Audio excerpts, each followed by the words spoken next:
காங்கிரஸ் கட்சி நிலைப்பாடை இதுல சொல்வதற்குமாக உங்க எல்லாருக்கும் தெரிஞ்ச மாதிரி போன குளிர்கால கூட்டத்தொடரில் பாராளுமன்றத்தில் மிக முக்கியமான ஒரு திட்டம் ஏழை எளிய கிராமப்புற கூலி தொழிலாளிகளுக்கு முக்கியமான ஒரு திட்டமாக இருந்த நம்முடைய மகாத்மா காந்தி 100 நாள் வேலை திட்டம் அந்த வேலை திட்டத்தை முழுவதுமாக அழித்து புதிதாக விபிஜி ராம்ஜி அப்படின்ற ஒரு திட்டத்தை ஒன்றிய அரசு கொண்டு வந்தது.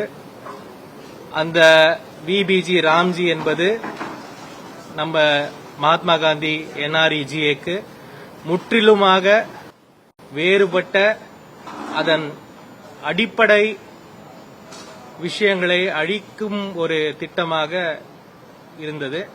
பாராளுமன்றத்தில் வந்தபோதே எல்லோரும் அந்த திட்டத்தை அந்த ஆக்டை அந்த பில்லை எதிர்த்து பேசணும். பெரிய போராட்டங்கள் நடந்தது. இன்னைக்கு ஜூலை 1 அது இந்தியா முழுக்க அமலாகும் ஒரு தேதி. இந்த திட்டம் அதுக்கு போறதுக்கு முன்னாடி இந்த திட்டத்தின் முக்கியமான மாறுதல்களை மட்டும் நான் சொல்ல விரும்புறேன்.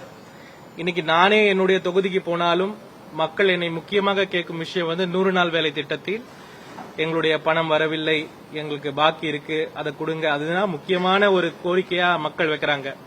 ஏன்னா இன்னைக்கு ஊர்ல இருக்கிற பல ஏழை எளியவர்களுக்கு எஸ்பெஷலி வயோதிகர்களுக்கு முக்கியமான ஒரு விஷயமாக இந்த 100 நாள் வேலை திட்டம் இருக்கிறது.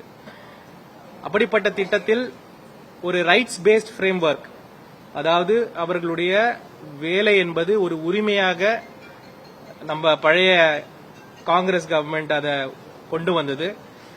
எந்த ஒரு கூலி தொழிலாளருக்குமே, அதாவது கிராமப்புற ஏழை எளிய விவசாய கூலிகளுக்கு நீங்க பாத்தீங்கன்னா எங்கேயுமே 100 நாள் மேல விவசாயம் இருக்காது.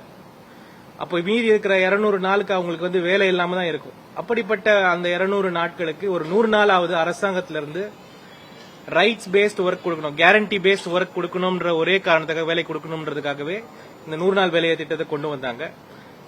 அந்த ரைட்ஸ் பேஸ்ட் ஃப்ரேம்வொர்க் அவர்கள் கேட்கும் போது கூலி கொடுக்கும், அவர்கள் தேவைக்கேற்ப கூலி கொடுக்கும் அந்த உரிமையை இந்த திட்டம் முழுமையாக அழித்து விட்டது.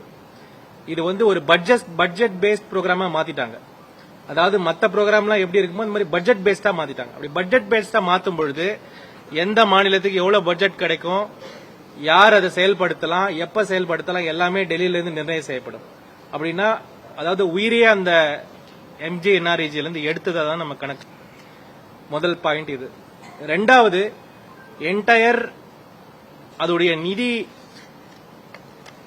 எப்படி அது முதல்ல இருந்ததோ அதை அப்படியே மாற்றி அந்த நிதியுடைய சுமையை மாநிலங்கள் மீது செலுத்திட்டாங்க.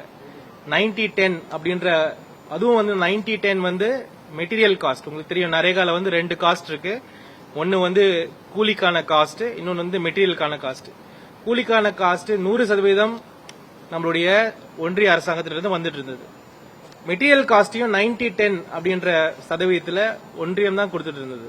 இன்னைக்கு எல்லாத்தையும் ஒன்னா சேர்த்து கிளப் பண்ணி 60-40 மாத்திட்டாங்க. அப்படின்னா கூலியிலும் சேர்த்து மாநிலங்கள் இந்த காஸ்டை கொடுக்க வேண்டிய நிலைமைக்கு இன்னைக்கு ஆளாக்கப்பட்டார்கள். அதாவது எந்த மாநிலமாக இருக்கட்டும், அது பாஜக ஆளும் மாநிலமாக இருக்கட்டும் இல்ல வேற மாநிலமாக இருக்கட்டும், ஒரு பெரிய நிதி பலுவை, நிதி சுமையை நம்மளுடைய மாநிலங்கள் மீது செலுத்திட்டாங்க. இதை விட மூணாவது பாயிண்ட், முக்கியமான பாயிண்ட், ஒரு 60 நாள் அதாவது பீக் அக்ரிகல்ச்சரல் சீசன் எப்ப அக்ரிகல்ச்சர் நடக்குதோ அப்ப அந்த 60 நாள் வேலை இல்ல, ஃப்ரீஸ் அப்படின்னு சொல்லிட்டாங்க. அப்படின்னா அந்த 60 நாள் எந்த 60 நாள்ன்றது யாரு முடிவு பண்ணுவாங்கன்னா டெல்லி தான் முடிவு பண்ணும். அப்போ 60 நாள் உங்களுக்கு வேலை கிடையாதுன்ன போது அந்த அந்த திட்டத்திற்கான உயிர் நாடியே இதுல இருந்து எடுத்துட்டா மாதிரி தான் கணக்கு. நான் போய் கேட்கும் போதெல்லாம் எனக்கு கூலி கிடைக்கணும்ன்றதான் அந்த அந்த திட்டத்துடைய எண்ணம்.